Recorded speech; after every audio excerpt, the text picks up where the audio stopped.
Hola amigos, ¿cómo están? Nosotros aquí a salvo del frío, en el estudio con muy linda temperatura para iniciar otro viaje al infinito y más allá. Y mientras nosotros estamos acá muy contentos en los controles de esta nave que va a recorrer las noticias importantes en ciencia, salud y tecnología, los astrónomos pendientes ¿de qué? De las estrellas, porque se espera que entre más o menos estos días y septiembre ocurra uno de esos eventos astronómicos que suceden una vez en la vida, porque se repite más o menos cada 80 años y es la explosión de la capa superior de una estrella en un sistema binario en el que hay dos soles. Y justamente por la interacción gravitatoria de esos dos soles, una es una enana roja, una enana blanca, que ya está al final de su vida, la otra es una gigante roja. Y bueno, hay una interacción que hace que la enana blanca adquiera materia de la otra y cada 80 años más o menos explota y se ve una estrella que parece que no existía en el cielo. Por eso se la llama una nova.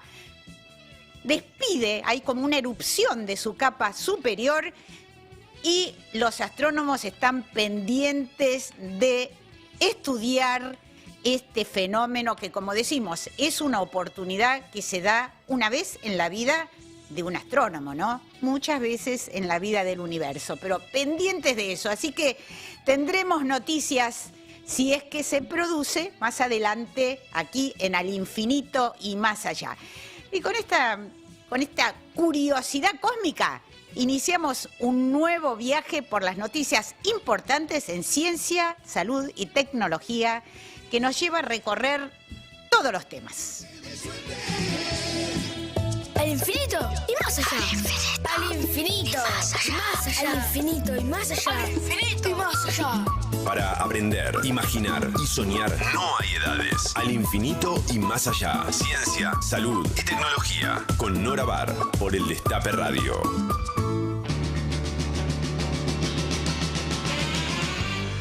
Muy buen domingo, como siempre los acompañamos hasta las 13 en vivo a través del Destape Sin Fin, el Destape Mundo AM 1070. También nos pueden seguir a través de la transmisión de YouTube del Destape, a través de TDA y también del canal número 20 de Telecentro. Gracias a todos y a todas por estar del otro lado acompañándonos en este programa de divulgación científica hasta las 13, como ya les dije.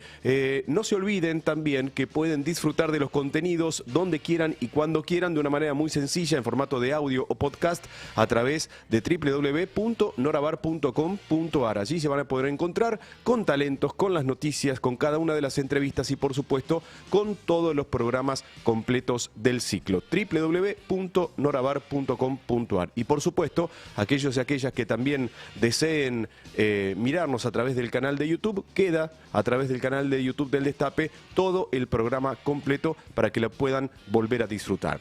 Y ahora sí compartimos las vías de comunicación habituales para que ustedes ya comiencen a sumarse a la propuesta de Al Infinito y Más Allá con sus mensajes de audio de 15 o 30 segundos al WhatsApp que está activo 11 25 80 93 60. 11 25 80 93 60. También, si así lo desean, escribiéndonos vía Twitter a estas dos direcciones, @alinfinito 1070 y @eldestape_radio, siempre con el hashtag Al Infinito y Más Allá. Nora, ya estamos preparados para la primera entrevista del día. Así es, y bueno, ya mismo despegamos con una noticia, un notición, porque esta semana se publicó un trabajo de investigadores argentinos que tiene que ver con haber descubierto uno de los mecanismos esenciales del virus Zika. Como ustedes saben, este año tuvimos una gran epidemia de dengue, pero en 2016 se produjo un brote inesperado y muy importante de Zika, un virus que es de la familia de los del dengue, tiene muchas similitudes, pero además tiene una de las consecuencias más dolorosas, es que si se infectan mujeres embarazadas, sus bebés, como el virus atraviesa la placenta, pueden nacer con severos daños neurológicos, entre ellos microcefalia, o sea, el cerebro más pequeño. Es un virus que se había descubierto ya hace mucho tiempo, pero no había habido brotes en América Latina. Ahora ya llegó a América Latina, por suerte en estos últimos años no se produjeron brotes, pero está allí latente y es muy importante conocer todos sus mecanismos biológicos, porque además sirven para otros virus muy similares. Y esta semana, justamente decíamos, se produjo la publicación de un paper, un trabajo científico que explica cuál es la manera, cómo hace el virus, que es una forma muy rara, inesperada, para favorecer su reproducción en las células humanas. El equipo fue liderado por la gran viróloga argentina Andrea Gamarnik. Andrea es doctora en Ciencias Bioquímicas por la Universidad de Buenos Aires, realizó un postdoctorado en Virología en la Universidad de California. Actualmente es investigadora superior del CONICET en el Instituto de Investigaciones Bioquímicas de Buenos Aires y jefa de Laboratorio de Virología Molecular en la Fundación Instituto Leloir. Y es además la primera mujer en formar parte de la Academia Estadounidense de Microbiología desde Argentina. Hola Andrea, ¿cómo estás? Hola Nora, ¿cómo andás? Bueno, muchísimas gracias por atendernos.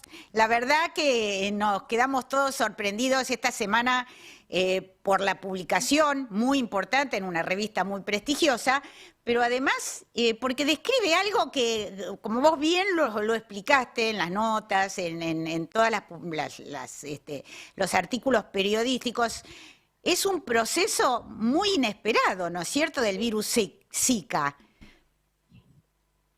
Sí, tenés razón.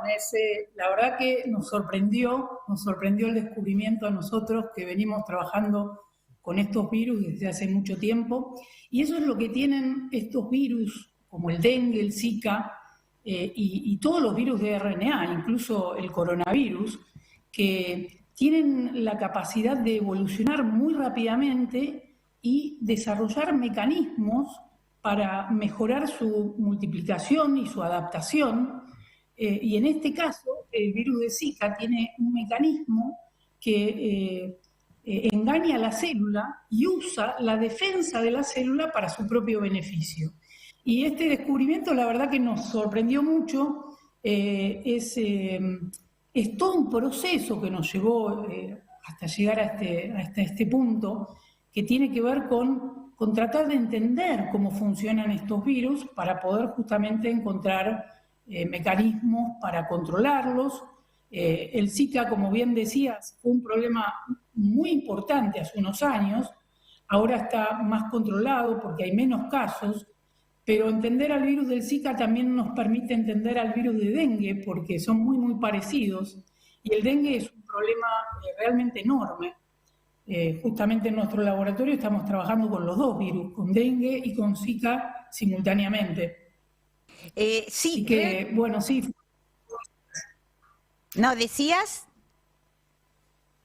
No, digo, como vos decías, que fue un descubrimiento que nos sorprendió y que nos enseña cómo el virus funciona y abre las puertas para poder desarrollar antivirales y formas de controlar a estos virus que son tan importantes, transmitidos por mosquitos y muy importantes para nuestra región. Andrea, los otros días que charlamos, porque publicamos una nota sobre esto en El Destape, vos decías que hay algo que te quita el sueño desde hace más de 2 décadas, y es justamente todo este proceso de cómo los virus, para empezar hay que aclarar que los virus, para poder reproducirse, tienen que apoderarse de la maquinaria de la célula, ¿no? Porque solos no pueden.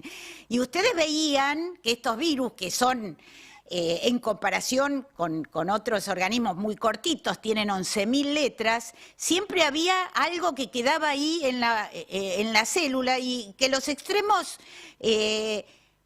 tienen letras que no codifican para la formación o para la síntesis de proteínas, ¿no? Y esto es algo que lo veían viendo y no le encontraban la explicación, y justamente esto es lo que empezaron a atacar ya antes de la pandemia, ¿no? Sí, bueno, lo que vos decís es correcto. El virus tiene el material genético, todos los virus, el virus del dengue, el virus de Zika, el coronavirus, tienen todo el material genético en una sola molécula de ARN. Y esa molécula tiene, en el caso de Zika y dengue, 11.000 letras donde está toda la información para producir más virus. Pero en los extremos hay letras que no se traducen, no se leen y se expresan, funcionan por medio de su plegamiento en el espacio y cumplen funciones gobernando a todo el virus, gobernando cómo funciona todo el virus. Y eso es lo que venimos estudiando hace, como vos decías, como 20 años, son esas regiones no codificantes del material genético que cumplen una gran diversidad de funciones. En este caso encontramos esto, que es muy novedoso, pero con el dengue también hicimos estudios, venimos trabajando en esto hace mucho tiempo, y son regiones que es muy difícil de predecir qué funciones cumplen. Por eso es que son muy interesantes, porque nos mueven los esquemas, ¿no?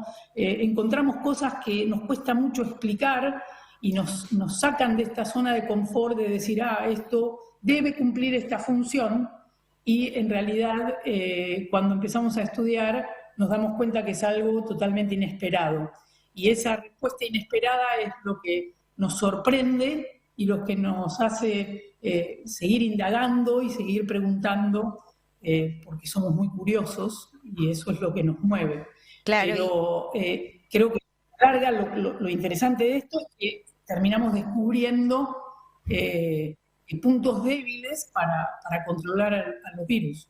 Claro, y bueno, como ocurre con todos los descubrimientos importantes, de alguna manera obliga a reescribir algunas líneas de los textos de biología, ¿no? Porque son cosas que eran desconocidas y ustedes la encontraron, que justamente lo que facilita la reproducción del virus es que con este tablero de control que ustedes ya venían estudiando y viendo cómo ocurre en ese mundo infinitesimal, el virus lo que hace es, por un lado, despertar la defensa inmunológica, y después que está despierta y debería frenarlo, en realidad la vuelven a favor suyo, ¿no?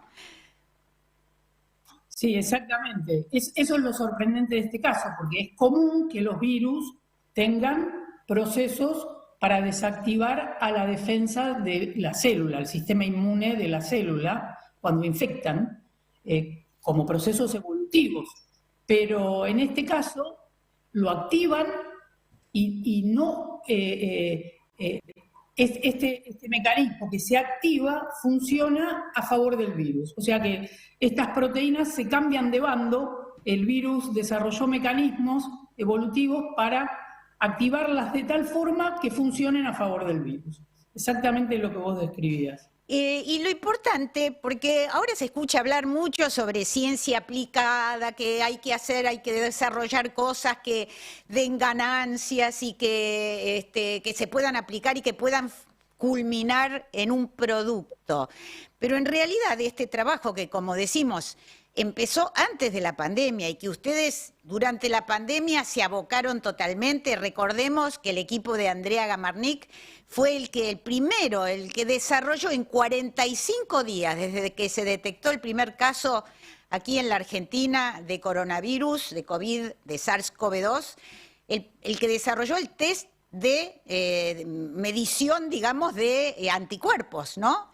Y lo hicieron en un tiempo récord, trabajando de lunes a lunes, dejando de lado todos los trabajos como este que ya habían comenzado para abocarse a esto que era una emergencia. Pasó la pandemia y pudieron volver a los trabajos que tenían en marcha, pero pensemos, de 2016, casi, no una década, pero se acerca una década trabajando con esto, y pudieron hacerlo también porque contaron con la colaboración de un científico argentino que vive en Estados Unidos y tenía digamos, medios para hacer una parte que no se podía completar acá, ¿no? Esta es la solidaridad y la colaboración que existe entre investigadores e investigadoras argentinas que a veces están en otros lugares del mundo, ¿no? Sí, en realidad este trabajo lo llevó adelante un becario de CONICET que se llama Horacio Pallarés, que ya terminó su doctorado, que hizo un trabajo realmente espectacular. Fue quien empezó antes de la pandemia, hizo un paréntesis durante la pandemia porque él fue uno de los que lideró el trabajo de producción de proteínas del coronavirus, y terminada la pandemia volvió a este trabajo, y justamente como vos decías, había una parte que no podíamos hacer en Argentina porque no teníamos el equipamiento y la experiencia en trabajar en ese tema, en esa metodología, y así fue como colaboramos con un investigador brillante que es argentino, hincha de Ferro, que tuvo beca de CONICET en el INTA y se fue a Estados Unidos, no volvió y ahora allí está haciendo una carrera espectacular y es justamente uno de los líderes de esta temática, que es hacer perfiles de ribosomas, una técnica muy específica, y Horacio pudo ir a Estados Unidos a hacer esta parte del trabajo justamente con Ariel. Y así pudimos completar este trabajo que se acaba de publicar. Pero una de las cosas que vos mencionabas al principio, Nora, y que me parece que es muy importante pensar en para qué sirve esto, por qué hacemos esto. El virus de Zika pertenece a un grupo muy grande de virus que causan enfermedad en humanos. Muchos de ellos no se conocen. En este grupo, por supuesto, está el virus del dengue, el virus de fiebre amarilla, pero otros virus que ni siquiera conocemos los nombres, nunca los escuchamos, apenas están ahí escritos en los libros, como el virus Usutu y otros virus, una lista muy grande, casi 50 virus que son transmitidos en su mayoría por mosquitos y que son virus emergentes. O sea, son virus que en cualquier momento pueden causar epidemias, pueden causar serios problemas de salud pública en nuestra región, y estar preparados, saber cómo funcionan, entender cómo funcionan, nos da la posibilidad de accionar rápidamente. Como hicimos en el caso de la pandemia que vos comentabas, que pudimos hacer un test en 45 días, eso no es de casualidad, es porque hace 20 años que venimos trabajando en estos temas. Entonces, esta capacidad de poder responder rápidamente a un problema de salud pública que no tiene respuesta y hacerlo en forma rápida porque ya sabemos cómo manejarlo, es realmente muy importante para nuestro país y para todos los países de la región. O sea, tener gente que sabe trabajar en estos temas. Y en relación al tema del dengue en particular, es un tema que está instalado, en nuestro país está instalado. En el 2024, como vos ya comentaste otras veces, tuvimos la peor epidemia de la historia, pero por mucho. Tuvimos en América Latina hubo más de 10 millones de infectados por dengue y todavía no hay soluciones claras. Si bien hay una vacuna que es buena, que es segura y que puede funcionar, se necesitan más herramientas, no existen antivirales para el dengue. Entonces es muy importante que sigamos trabajando en estos temas. De hecho, en nuestro laboratorio tenemos proyectos muy definidos en relación a esto, entender la parte básica, pero también entender cómo es el camino para desarrollar herramientas de control que van a ser claramente aplicados a salud pública. Así es, y vuelvo sobre el tema ciencia aplicada, ciencia básica, porque este es un trabajo de ciencia básica, de saber cómo funciona el virus, cuál es la biología del virus. Sin embargo, tiene derivaciones importantísimas porque no solo entendieron algo que era desconocido, sino que para hacerlo desarrollaron una cantidad de herramientas, de instrumentos, ¿no es cierto?, que son muy importantes y como decís vos, si no se tienen en la caja de herramientas, bueno, después no es que se pueden desarrollar así porque hay un problema, ¿no? Claro, justamente una de las herramientas que desarrollamos en este trabajo es un elemento que es muy difícil de obtener, muy laborioso, muy costoso en cuanto al trabajo, que se llama clon infeccioso. En la jerga de virología lo llamamos clon infeccioso, que es tener al virus, a todo el material genético del virus, en ADN para poder manipularlo. Y esa es una herramienta que desarrollamos tanto para el dengue como para Zika. En este trabajo lo desarrollamos para Zika. A Horacio le llevó más de un año de trabajo intensísimo para poder desarrollarlo. Pobrecito, le dedicó todo un año en hacer un trabajo muy, muy laborioso, y fue uno de los primeros clones infecciosos de Zika en el mundo, así que estamos muy orgullosos de eso. Y estos clones infecciosos son la base para el desarrollo de vacunas. O sea, la vacuna de dengue, que ahora está empezando a usarse en Argentina, se basa en un clon infeccioso de dengue. Y tener estas herramientas, y herramientas propias que las elaboramos a partir de muestras de pacientes que tenían Zika o dengue en nuestro país, a partir de esas muestras logramos desarrollar estas herramientas que después se pueden transformar en vacunas. Es realmente una herramienta muy, muy importante, no solo para estudiar el virus, sino para poder tener estos elementos para hacer las vacunas en caso de ser necesario. Lo que pasa es que hacer vacunas para estos virus son procesos muy largos. De hecho, para el dengue, la vacuna que se está empezando a usar y una que está por ser aprobada, llevó más de 20 años, 15, 20 años el desarrollo, con lo cual son procesos muy largos. En el caso del dengue, porque son cuatro virus, entonces hay que hacer una vacuna que tenga los 4 virus, y ese es un gran desafío. Me vuela la cabeza, como dicen los chicos muchas veces, escucharte hablar, por ejemplo, que para producir un clon infeccioso, uno cuando da a conocer resultados, y mucha gente cuando lee o escucha resultados de la investigación científica, creo que a veces desconoce el trabajo que lleva cada pequeño pasito. Un año de trabajo intenso para poder producir esto que es vital para la producción después de vacunas. O sea que la ciencia básica es irreemplazable. Está bien que uno quiera obtener réditos, ¿no es cierto?, del conocimiento, pero eso no se va a lograr si no está todo ese trabajo previo. Así que, bueno, y otra cosa que vos me subrayabas y que me parece que hay que comentar, es que este trabajo, como dijimos, empezó en 2016, atravesó una cantidad de, y tus investigaciones son mucho anteriores, atravesó una cantidad de gestiones. La ciencia no puede ser otra cosa que una política de Estado, porque las cosas no se hacen en 3 meses, en 6 meses, ni siquiera en un año, ¿no? Sí, solo este trabajo de Zika comenzó con el gobierno de Mauricio Macri, continuó con el de Alberto Fernández y terminó ahora con este nuevo gobierno.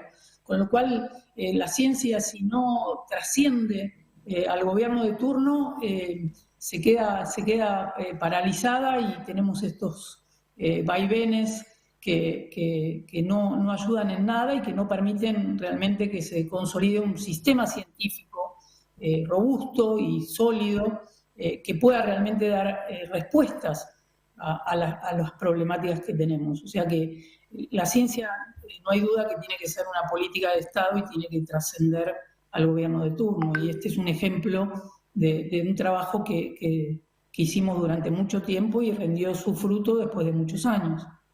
Así es. Bueno, Andrea, te agradecemos muchísimo estos minutos que nos brindaste. Como siempre, nuestra admiración por todo el trabajo que hacen, por la dedicación, por el compromiso además, ¿no? Porque hay que dejar todo de lado, la carrera, las publicaciones, para ponerse a trabajar en algo que después se dio gratuitamente, ¿no? El test de medición de anticuerpos se hicieron más de 1 millón de kits y los cedieron gratuitamente a hospitales de todo el país.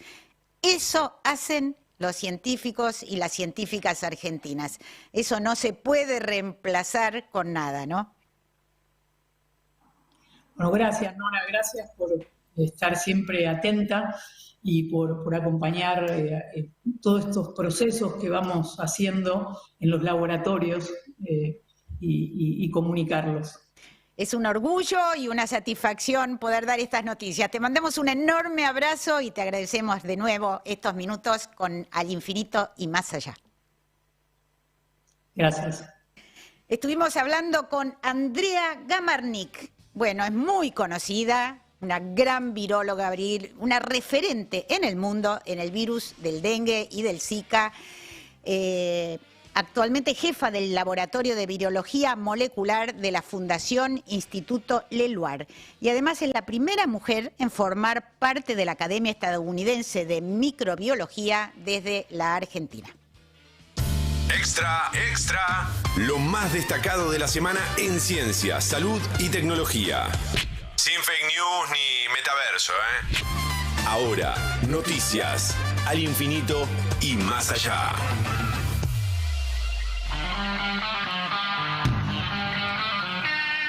Nora, por primera vez intentan controlar los ataques de la epilepsia resistente a los fármacos con un neuroestimulador implantado en el cráneo. A ver cómo es esto, parece ficción. Así es, vamos a la colaboración con las máquinas. Un adolescente del Reino Unido con epilepsia grave es la primera persona del mundo con un implante cerebral que controla sus convulsiones. La noticia se publicó en la BBC y en el diario The Guardian. Este neuroestimulador se encuentra debajo del cráneo y envía señales eléctricas al cerebro, lo que reduce sus convulsiones diurnas en aproximadamente un 80%.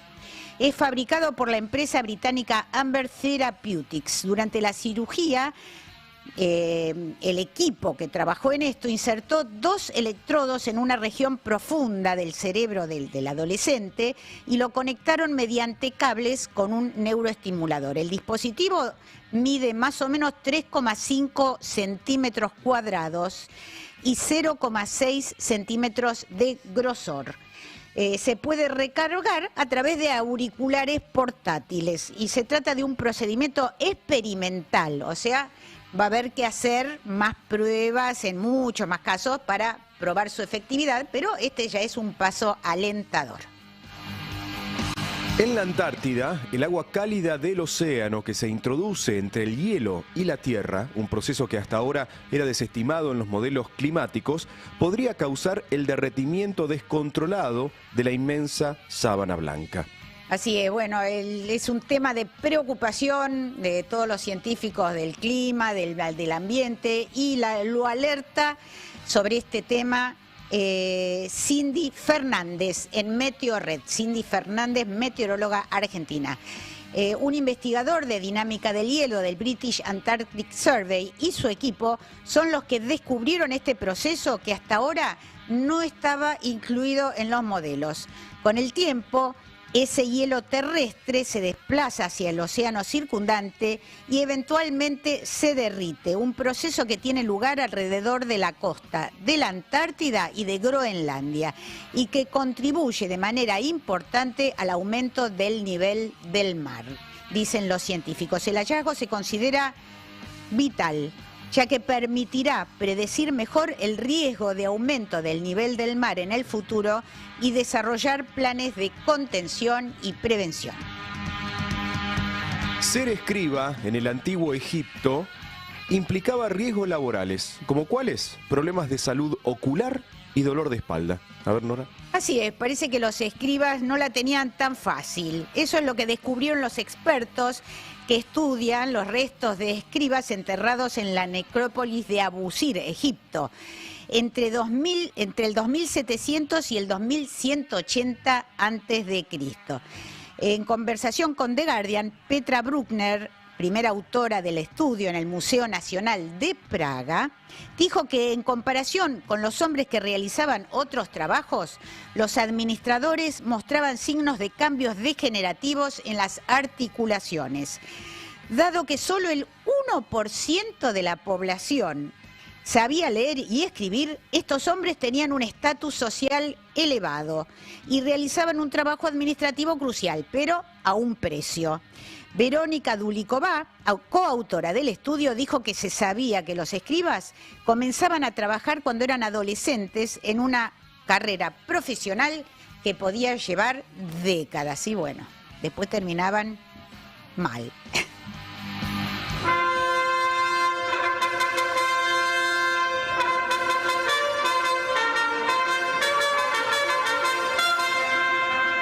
¿Sabías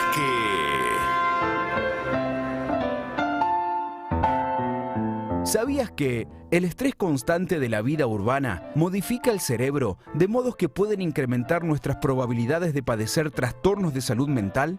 El mundo de las torres de oficinas, embotellamientos continuos y correos electrónicos no es adecuado para los sistemas perceptivos y cognitivos de nuestro cerebro. Hoy se sabe que incluso unos minutos al aire libre son beneficiosos para nuestra salud. Los ambientes naturales son uno de los pocos escenarios en los que ponemos en juego nuestros 5 sentidos, en los que nos sentimos completos. Pero, ¿cuánto duran esos efectos? ¿Quedan anulados con el primer embotellamiento o ringtone? ¿Qué porcentaje de los beneficios de la naturaleza proviene de aquello que está en la naturaleza? ¿Y cuánto del hecho de dejar atrás las cosas negativas de las ciudades y los lugares de trabajo? En La Dosis Natural, ¿por qué la naturaleza nos hace más felices, más sanos y más creativos? Editado por Paidós, Florence Williams se lanza a develar la ciencia detrás de los efectos positivos que la naturaleza tiene sobre nuestro cerebro.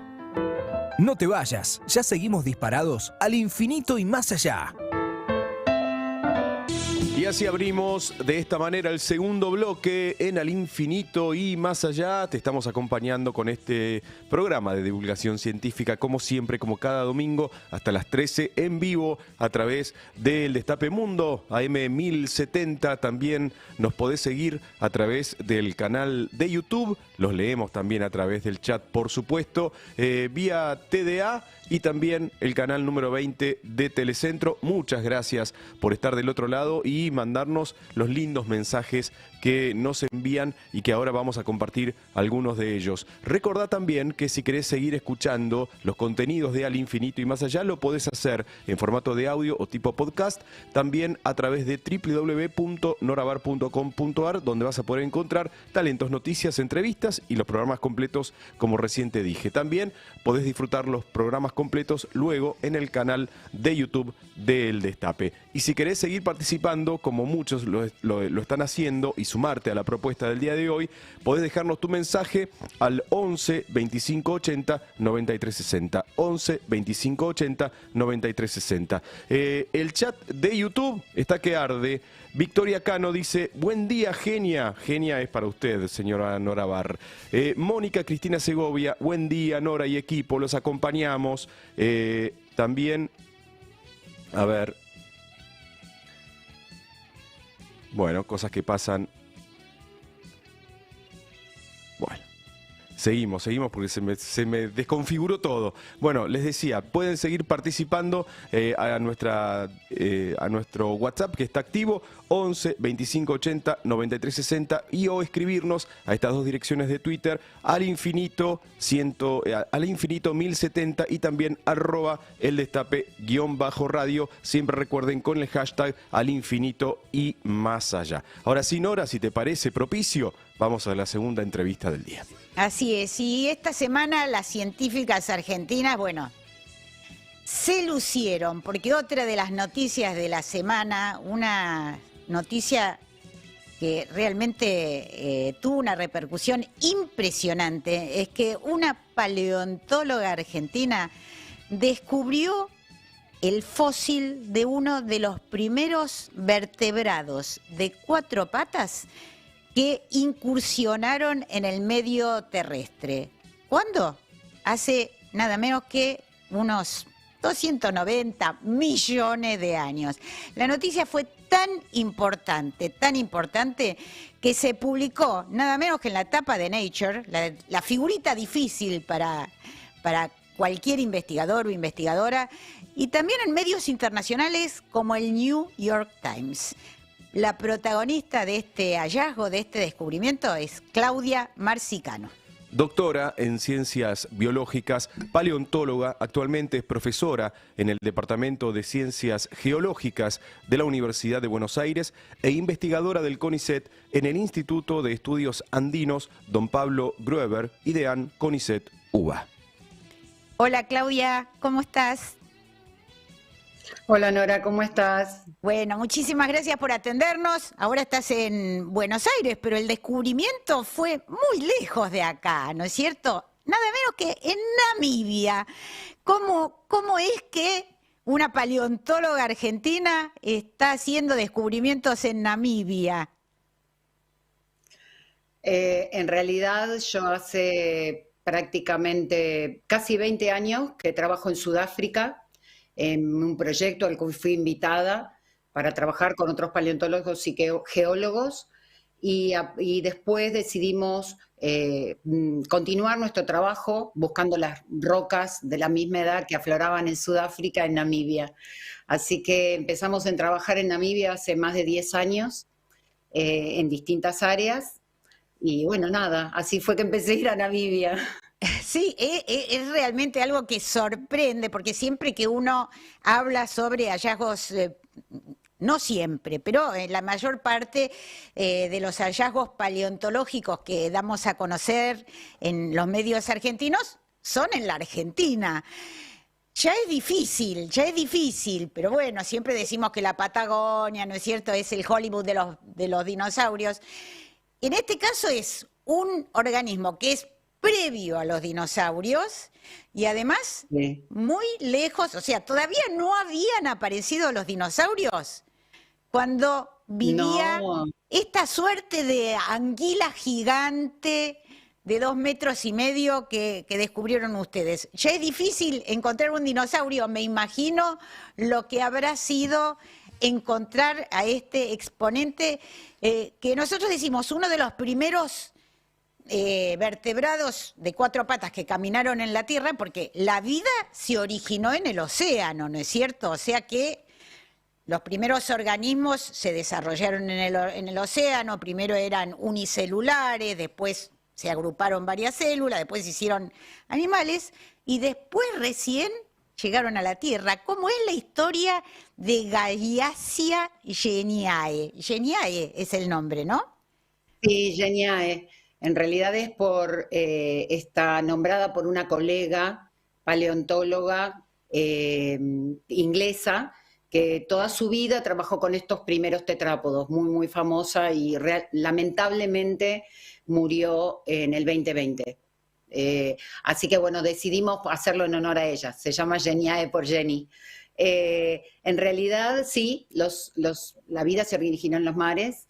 Y bueno, nosotros como tetrápodos, y lo mismo que Gaiasia, descendemos de peces pulmonados, lo que se llaman sarcopterigios, que en algún momento, hace mucho tiempo, en el Devónico pasaron del medio acuático e incursionaron en el medio terrestre. Así que estos animales en realidad nunca fue un grupo en realidad muy numeroso. ¿Sí? No se conocen muchos ejemplares representantes de este grupo. Por eso es que Gaiasia es además tan importante científicamente y tuvo tanta repercusión en el mundo, ¿no? Pues se conocen muy pocos y además todos se conocían del hemisferio norte, ¿viste? Entonces fue muy importante también por eso el descubrimiento. Claro, eran todos del hemisferio norte y esto fue un poco el hallazgo, un poco gracias a tu intuición o tu corazonada, ¿no es cierto? Que también tienen un lugar en la ciencia. Por supuesto que eso surge de todo el conocimiento que hay, pero creo que, según tengo entendido, la que insistió mucho en ir a investigar, a explorar una zona que era inexplorada, fuiste vos, ¿no? Sí. Digamos que como todos científicos también la perseverancia y la cabeza dura nos caracteriza, ¿viste? A veces seguir un poco tu sexto sentido, ¿no? Decir, bueno, en tal lugar no se conoce. En realidad nosotros trabajamos en Namibia en otra región. Trabajábamos más cerca de Windhoek, que es la capital de Namibia, en rocas más modernas, ¿sí? Estábamos buscando también tetrápodos y demás, pero en rocas más modernas, otros grupos, ¿sí? Y yo sabía que en la región, no tan cerca, pero hacia el noroeste, había muy buenos afloramientos de rocas de edad y del tipo de ambientes representados que podrían ser potencialmente interesantes de encontrar fósiles. Así que fue toda una, digamos, una lucha, porque, bueno, no teníamos proyecto para ir ahí. ¿Sí? Los proyectos no teníamos plata ni dinero para ir ahí.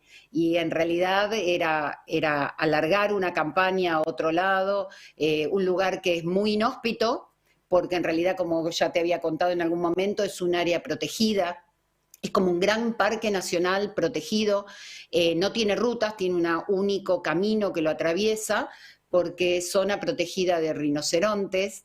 Entonces, implicaba mucha logística extra, no hay agua, entonces, bueno, fue difícil convencer a mis colegas de agregarle unos días a alguna de nuestras campañas a la otra región y, bueno, hacer como una especie bueno, usemos unos días para ir a un lugar nuevo, convencerlos, conseguir los permisos, conseguir vehículos extra para llevar agua.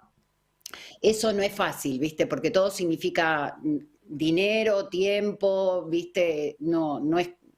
Pero bueno, cuando llegamos al lugar, en realidad, bueno, gigante, como se podía ver en las fotos un poco, y bueno, los fósiles se encuentran en superficie, o sea, vos empezás a mirar en superficie sobre lo que encontrás, sobre las rocas, empezás a buscar a ver si encontrás algo, pedacitos, algo, y bueno, y apenas un par de horas que llegamos ahí, hicimos campamento y enseguida empezamos a encontrar fragmentos de huesos.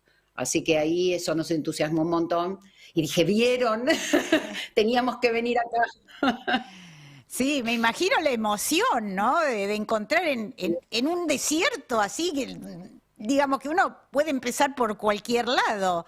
De repente Exacto. encontrar justamente el lugar donde encuentra ciertos vestigios, ¿no? Pero bueno, no fue fácil porque se necesitaron muchos años y entre otras cosas hubo desafíos logísticos, vos mencionaste alguno, por ejemplo, no hay agua, no es que podían ir al lago a buscar agua para lavarse o para... Todo había que llevarlo y allí estaban a lo mejor 3 semanas, pero además, según vos me contaste también, no había ni siquiera un laboratorio paleontológico en Namibia, así que tuvieron que exportar ese fósil que mide 2 metros, medía en vida, no sé, los huesos que recuperaron era un poco menos, ¿no? Pero... Los bloques que recuperamos más o menos miden casi 2 metros. Claro. Y además pesan muchísimo, porque cuando se encuentran, como estaban en esas concreciones, ahí se ve preparado, pero venía en concreción de roca, pesaba un montón, era súper pesado. En Namibia, en realidad, ahí está el servicio geológico, que es muy grande y muy bueno, pero no tienen paleontólogos especializados y menos un laboratorio con técnicos, porque preparar este tipo de fósiles, en realidad preparar todos los fósiles, todos son un desafío la preparación y necesitas técnicos especializados. Entonces se hizo todos los trámites de exportación del animal, porque por supuesto es patrimonio de Namibia, entonces hay que hacer permisos especiales para poder exportarlo a Sudáfrica. Y la preparación duró prácticamente 3 años y medio. 3 años y medio para poder separar el fósil, que es como roca, ¿no? El fósil de la roca que lo contiene, ¿no? Me imagino el cuidado de no dañar una piecita, porque pensemos que son 300 millones de años, ¿no? Sí, lo que tiene, perdón que te interrumpa, sí, adelante. Hay que pensar que cuando vos preparás la roca que contiene al fósil, la roca en este caso, y en muchos casos también pasa, es más dura la roca que el hueso fósil. Entonces tenés que tener mucho cuidado cuando preparás porque es muy fácil de romperlo. No, Entonces, la cantidad de dificultades, además, como vos mencionabas, tener que viajar, vos tenías que irte allá a estudiarlo y después te agarró la pandemia, como a todos, pero eso complicó aún más las cosas, ¿no? sí, un montón, porque yo la primera vez que vi el organismo, a Gallacia preparada, libre de la roca y yo poder estudiarle y sacarle fotos y tomar nota, fue en el 2018.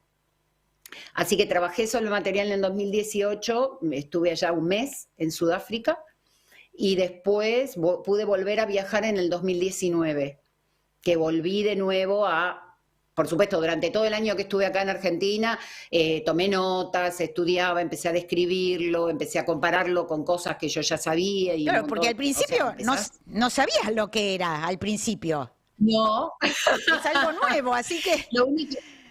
Exacto, lo único que sabía era que era algo totalmente distinto a lo que conocía, que era enorme, que era una cosa, era única, pero no sabía qué era. O sea, hasta que no empezás a describir hueso por hueso y a compararlo y a tratar de verlo, a compararlo con otros fósiles que se conocen, no tenía la más remota idea. Y además el problema que tuve es que era, a ver, yo pensé que era otra cosa, a ver, como por la ubicación geográfica y por la edad, pensé que era algo más moderno, que era de un grupo conocido más moderno.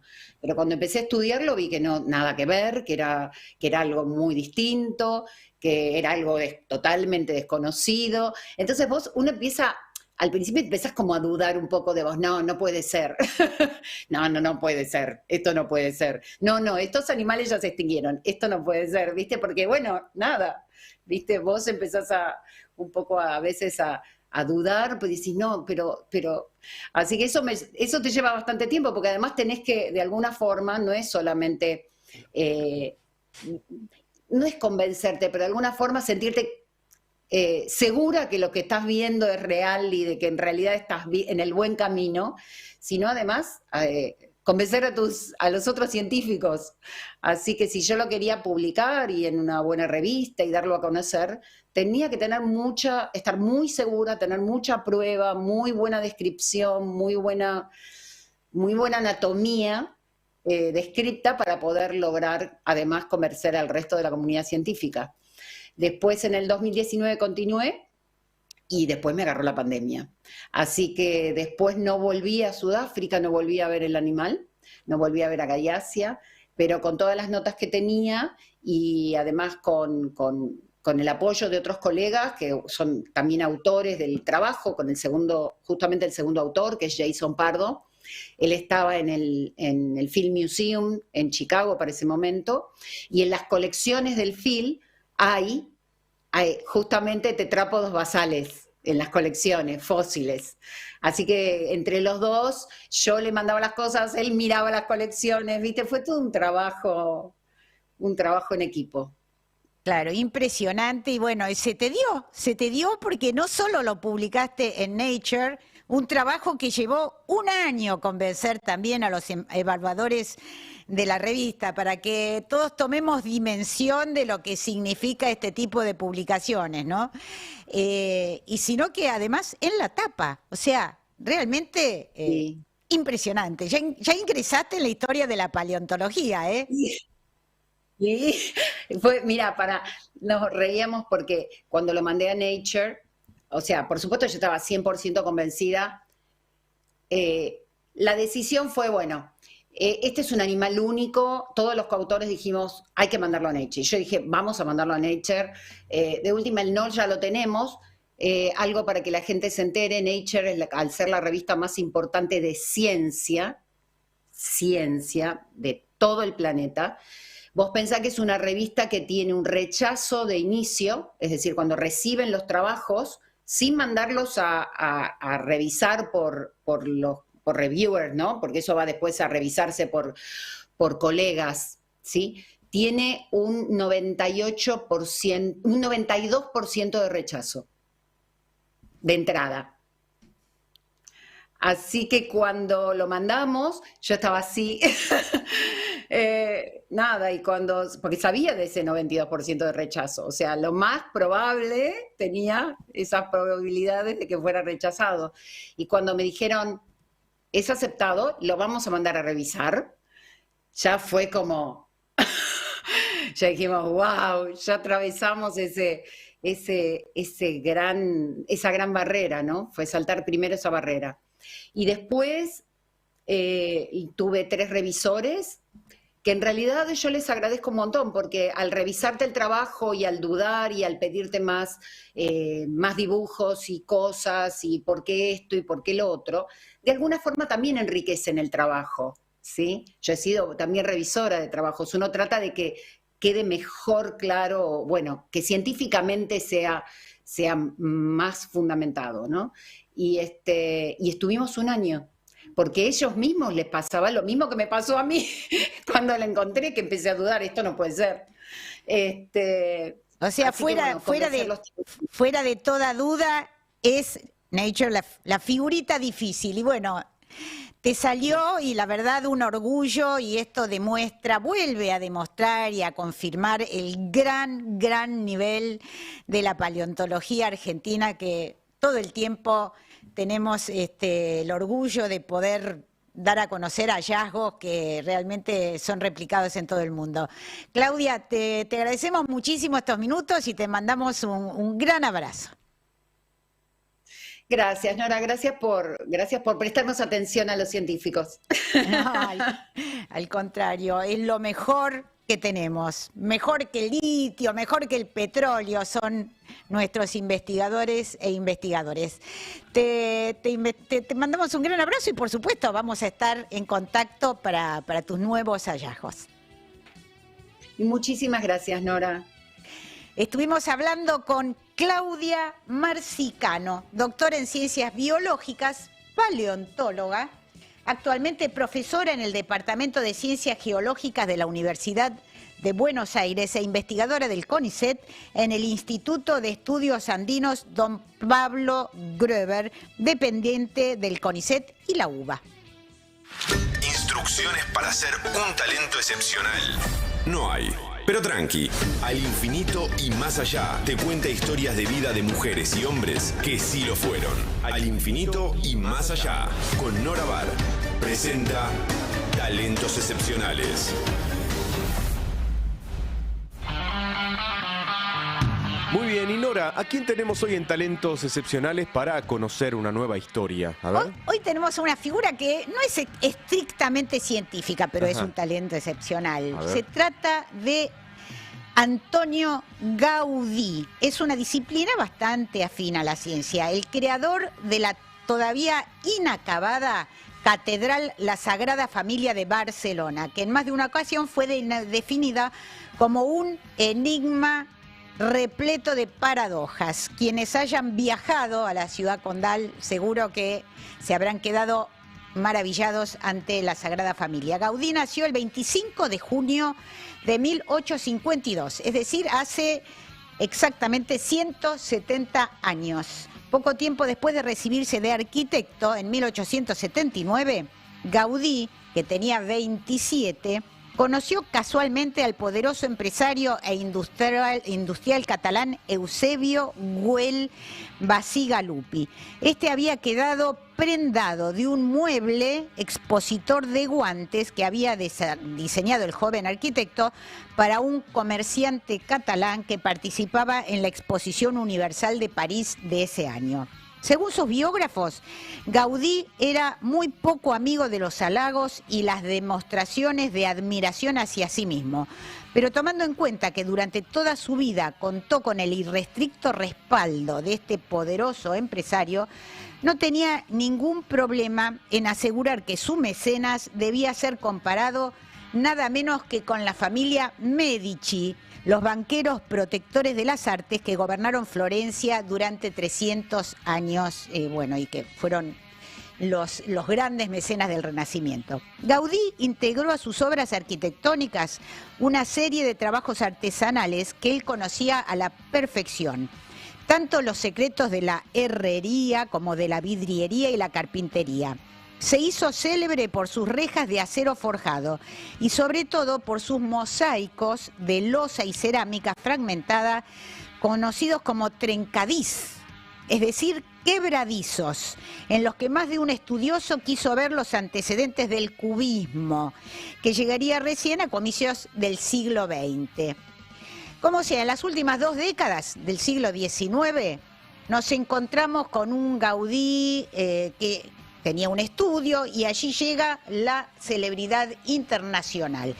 Pero le llega un equipo de colaboradores, entre los que sobresale Josep María Pujol. Mientras esto ocurría, él abandona todo. O sea, su estudio se hace famoso, pero él abandona todo para dedicarse solamente al gigantesco templo de la Sagrada Familia. A esta altura ya era una leyenda, pero según sus biógrafos, se convirtió en un hombre taciturno. Además, descuidó por completo su aspecto personal, al punto de que lo confundían con un mendigo. Tal vez por eso, el miércoles 7 de julio de 1926, mientras caminaba ensimismado en sus pensamientos, fue atropellado por un tranvía en la esquina de la Gran Vía y la calle Bailén. Su aspecto descuidado hizo que lo tomaran precisamente por un mendigo y tardaron muchas horas en identificarlo. Murió 3 días más tarde, cuando tenía 74 años. Hoy, 7 de sus obras son consideradas por la UNESCO Patrimonio de la Humanidad. Entre ellas, el Parque Güell, la Casa Batlló y la Cripta de la Sagrada Familia. ¿Qué podemos agregar a todo esto? ¿Qué podemos decir, Nora? Que fue realmente un excéntrico y un talento excepcional. Y Nora, ya estamos fuera de tiempo, nos quedan muchos mensajes en el tintero, pero voy a compartir uno que tiene que ver con este momento del programa. Gusbar Cuervo dice: pucha, se nos termina al infinito y más allá. Ufa, protesta. Nosotros protestamos, pero les agradecemos a todos por estar del otro lado y acompañarnos. Más que agradecidos. Y nos vamos. Muchas gracias a nuestra operadora, Florencia Trevino. En las cámaras, a Marco Arauz. En redes, a Federico Pasos. A Sebastián Díaz en la locución y coordinación general. A Eva Ojeda Var en la producción. Y por supuesto, como siempre decimos, muchísimas gracias. En primer y en último lugar, a ustedes que nos acompañan domingo a domingo haciendo un vuelo supersónico por las noticias importantes de ciencia, salud y tecnología que dimos en llamar Al Infinito y Más Allá. Que tengan una excelente semana y los esperamos el domingo que viene aquí en el Destape Radio a las 12 en punto para volver a viajar por los confines del conocimiento.